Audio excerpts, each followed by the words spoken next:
welcome back to those who have been following along with the creation of a calculator accessory for the desktop for FX OS.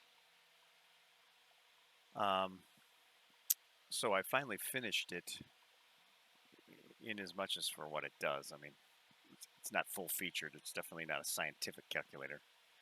And right now it doesn't do any floating point. But really this is just to demonstrate how an application would be structured for FXOS.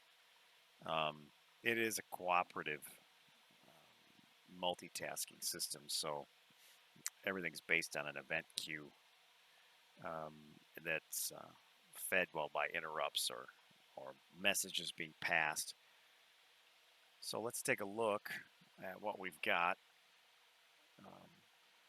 What you're going to notice is I've got some garish colors, and that's kind of a way to keep me honest to make sure that the colors are what I actually think they are. I had some trouble that I had to fix because everything had a gray background. I didn't notice that it wasn't painting correctly, so I switched up the colors.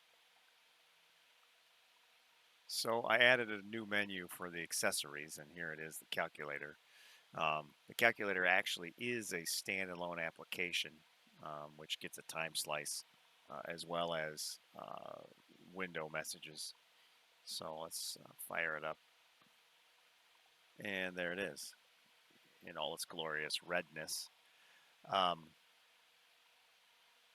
So let's do some calculating. Let's do the obligatory 2 plus 2.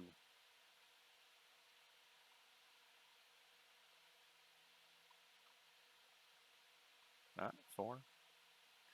And now here's a little treat. When you hit clear, it changes the color of the text box, and that is just to exercise some of the messaging where you can send a message to well, any window, but this text box in particular, and have it change its background color. So what I did was I actually rotate through some background colors. Whenever you hit clear, it creates a new background color, so it'll rotate through. But let's do some more math here. Let's do, I don't know, 75 divided by 5 equals, yeah, there you go. Clear that, get ourselves a new color. Let's do, I don't know, 4 times 5.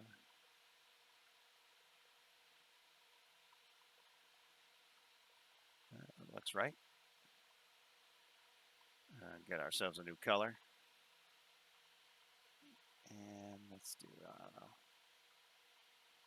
58 minus 8, I suppose.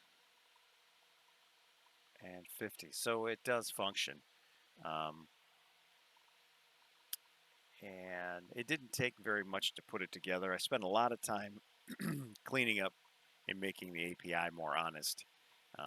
There were some shortcuts taken, some inadvertently, to get the windowing working, but I had to go back through and make sure that all of the window creations and the messages and everything were legitimate and generic as they should be, and they weren't favoring the test windows that I had created, which I mentioned before with a gray background. It wasn't painting correctly, so I addressed that.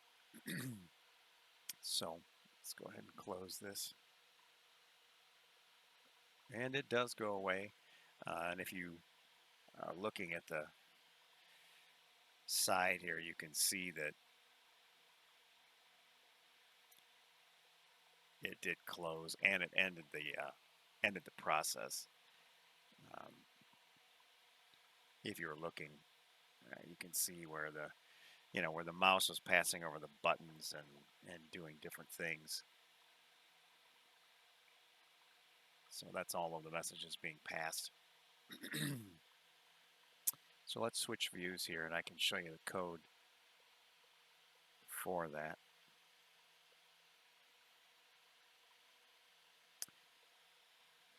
So basically, um, I've got some global things defined here, which you wouldn't normally do if it was a multiple instance of an application.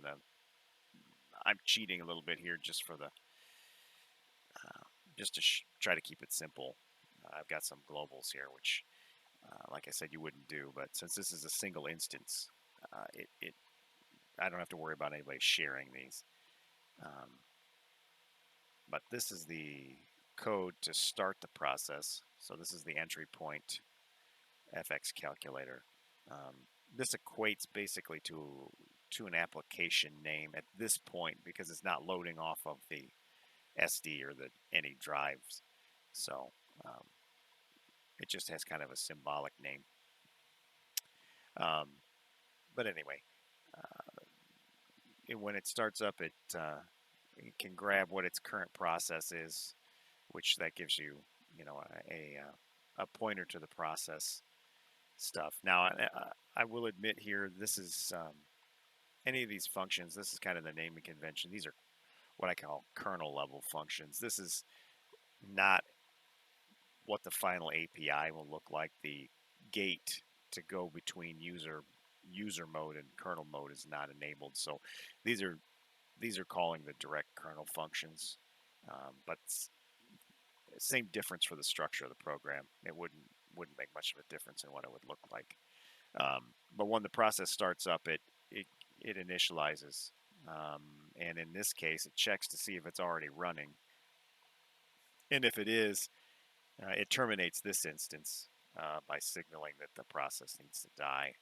Um, if it is not running, then it will register the window class, which um, more or less gives you the defaults for what the window structure should be, um, as well as what the function is that's the message loop function. Like I said in one of my other videos, that it's intentional. This is kind of modeled after Windows, only from the familiarity of it, so that it would be easy to pick up and understand. Um, so from that window class, you can now use this name to create an instance of that window.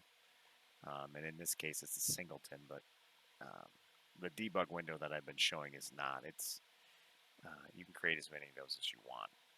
But when this starts up, it makes it a child of the desktop by looking up what the desktop is.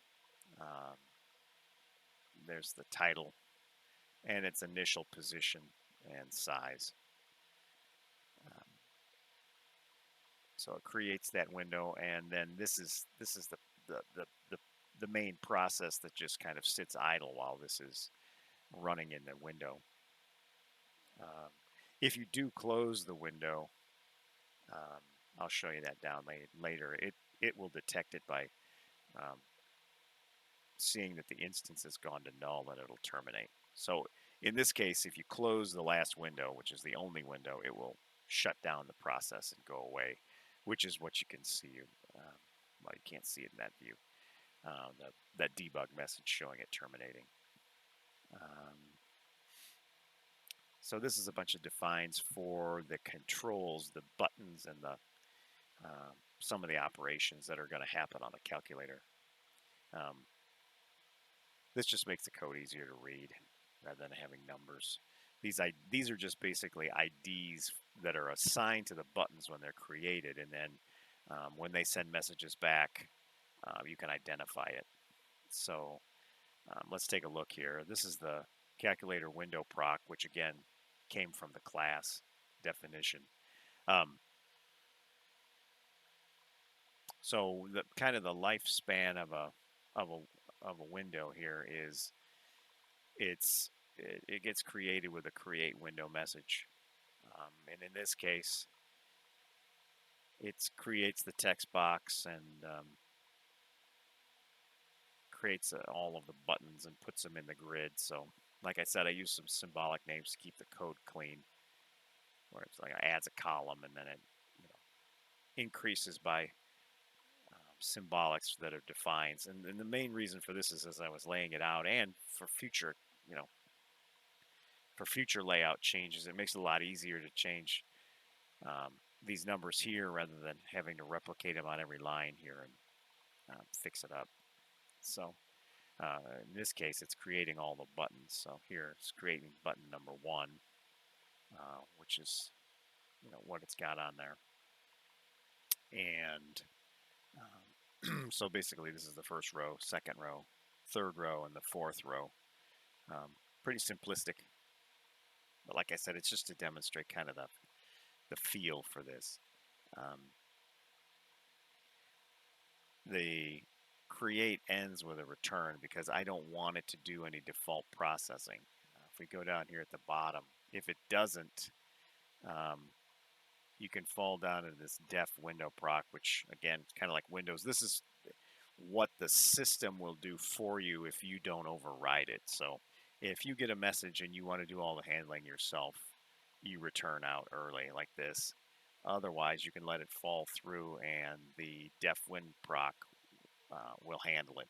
And a lot of these things would be like for the border paint of the windows, what I would call the non-client area, the title bar and all the functionality, the drag and everything is provided by the system, which would be generated from messages that fall through to the default window proc.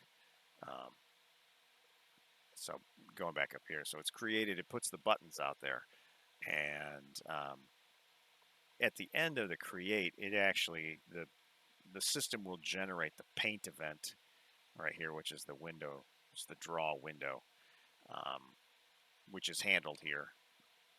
But then it does fall through to let the system finish doing any of the cleanup. But here is where I overrode the color and made it 1, which is red. And that again, you can assign it by setting a background brush, which is a different color actually. But like I said, I was playing with flipping them back and forth to make sure that it was doing what I thought it was doing, and I wasn't getting an effect where I was seeing like the desktop bleed through, and it wasn't actually functioning.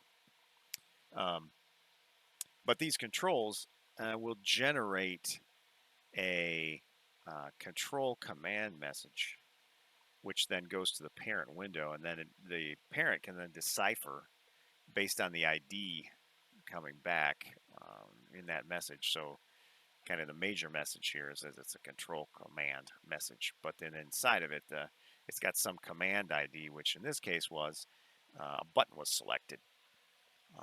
In addition to saying it was a button, it gives me the ID of the button, which is, like I mentioned before, identified up here symbolically. So this one says if it falls in the range of an actual number, then I'll, put it in the text box by sending the text box a message, which is again another control message, which for the text box I send a caption message, which is the actual contents of the text box. And in this case, it's going to append to it. So as I type the numbers, 1, 2, 3, 4 individually, they're going to go up there from the buttons. If it's not a number button, then it's going to have to decide what it is. So what's going to happen is when it detects that it's an operation, it will record what it was. So here, so if I hit the plus button, it's going to generate a control message that it says it's the add. It's going to log that I did have an add operation, and from that, it then decides, well, if it wasn't an equals, then I would take the control operation, the operation message, and then say, okay, well, I typed in 1, 2, 3, 4, and now I hit an operation. So I want to take what's in that text box and actually turn it into a number and keep it. So that's D1 is just the digit 1. And then it will send a message to the text box to clear itself. And it's also kept that it was a plus, and that'll allow you to enter the second number. Same thing. And then you hit equals, and when it detects the equals, it looks to see what number was in there, and it converts it to a number. then looks up what that operator was originally that you hit, plus or minus or whatever, and then it'll actually do the math based on that. It's not really super sophisticated or anything. This is, again, just to demonstrate the flow of an application here. But then it will, you know, print the total in the box, and then if you hit clear, that's this. It's going to generate the message that's going to just clear out the box. It sends basically a null. It empties out that text box. And then in this case, where, like I mentioned before, it's going to exercise the background color change by sending a control message again, but this time it sends it's a background color. And this was the the fun variable, which just rotates from 1 to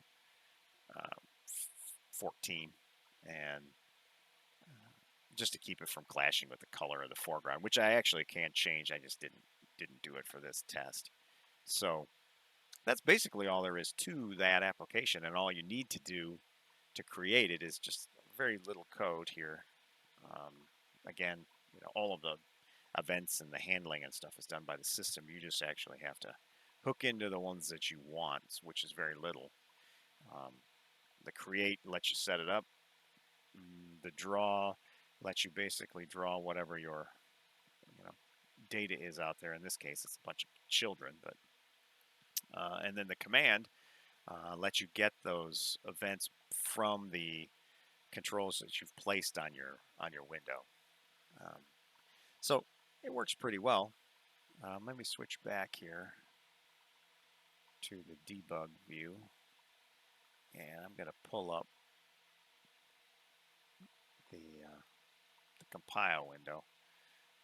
Just make note of the fact that this application is it's a desktop accessory, which the desktop accessories are going to be stuck at 0B, at least temporarily. So that's where it's going to land. But you can see over here that 0B, where is it? Right here. That's just a segment. And then it's not too big at all for this. As you get the buttons and everything for free, they're not part of your app. They're built into the system. So, but for those that are interested, I'll compile it. This make here is it's a simple batch. It is not doing like a make from the traditional standpoint. This is pretty simplistic batch file that just goes out, and I add new source to it. It's not like it picks up everything that's .c or something, and the reason that is because I don't want it to. I have lots of things I don't want it to pick up, but are left out there. So anyway, this make has FMX because I can build for the FMX, the B2, as well as the U, but I haven't finished that yet. So I need to get a U to make sure that it actually compiles. F turns on floating point, and T actually transfers the image. So I can do it without the T. Whoops. I can do it without the T, which is this, and it will do the compile, but it won't transfer it. And I use this mainly when the very first time I do some major changes, and I don't want it to bother because a lot of times I mess it up, and I'll come back and see these different things as they're compiling, and if there's some kind of compiler message, I can address it before it tries to transfer it, because the transfer is non-trivial. It takes a minute or so, so I don't want to have to wait for that every time when I know that I probably fat-fingered something the first time. But let's go ahead and just do that again, so you can see it go. I've covered this a little in some of the other videos, but I didn't really talk about it. So here you can see that it put the FMX in the debug mode and is pushing the image over, and then it's going to it restarts at a particular vector space, and then boots up the FXOS over top of the kernel that's replacing the kernel that's there. So We'll switch back to this, and then you'll see it wake up and go through some of the checks and switch into video modes. So here you can see it's booting. It's coming from COM1. Resets the, this is annoyance with this thing, that it prints borders on there when it changes video modes. So I'll come back out in a second. That goes. But you can see that it, booted up. It goes through and does a memory check. It checks the board version, runs through a heap check, and makes sure that the integrity of the heap is good. It does a date and time check. These prints are not great. It's just to show that it read it mainly. It also is showing, it's early on. I wasn't sure that the compiler was doing what I thought, so it's printing out some information about the size of things. And with respect to what I thought and what the compiler thinks, we're good friends now, but we didn't used to be. And then you can see that it's going through and loading some of the device drivers, and I use that loosely because that's not all fleshed out yet. It does detect what kind of a board it is, and it knows which thing to load, but it's not fully functional yet. But hopefully, now that I've got the windowing done, I can concentrate on that. And then you can see it goes out and registers a lot of the mouse pointers and things that are available. It starts up the desktop process, which is what you're seeing on the other side there. And then it switches the video mode to 640 by 480. We will be going to 800 by 600 soon, but I haven't. I wanted to get this all working first before I blow it up and do a different resolution. So you can see there's, for example, here's a create window. The desktop is based on the exact same API. So that's how I'm trying to, make it all work so that it is an honest to goodness functioning windowing system, and it's not, making certain assumptions or anything. So you should be, when I'm done, you should be able to do whatever you want and get the expected behavior. But you can see, so here's like the menus or windows as well. And I right now have the debug turned on for the create window because the create window is underneath the create button, which you can see here, which is why I have it on right now. As a matter of fact, I can show that to you in just 1 second. But anyway, you can see that it's popped up, and let's go ahead and start up the calculator again, and you can see, scroll back a little bit.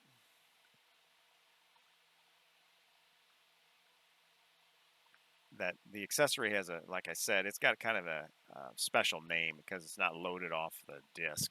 It's, it's still a program that needs to be run, so it's still loaded as if, but it's got a special notation, which is the @ symbol, which means it's internal. So it's loading the calculator app and starting it up. Got a process ID. And then you can see that here's where it starts. The begin message. And then you can see that, it creates the window. And then you can see where all of these guys get created here for the individual windows. So there's the calc text box being created, which is down here. So it's hit the message loop. And now the window itself is drawing. So there's the calc text box, and then here's all of our buttons being created. And like I said, it's based on top of the create window, but you can see buttons. And then, like I said, here's the non-client area. That's the frame being built around the window. And then it's giving it focus and doing some internal stuff with the strings. And then it draws the window, which is what we've got there. So, works pretty well, except for, here's a bummer that I discovered as I was cleaning it up to make things work properly. You can move it, but the kids don't come with it. So I'm going to have to fix that. They're still there. They just don't draw properly, and they don't get their locations updated properly. So I still have some work to do, but I think this gave you a decent idea of what's going on inside of FXOS as far as creating an application. And as I clean things up and get things working, I will continue to make some more videos. So thanks for watching. If you made it this far, I appreciate it, and look for a new one soon. Thanks.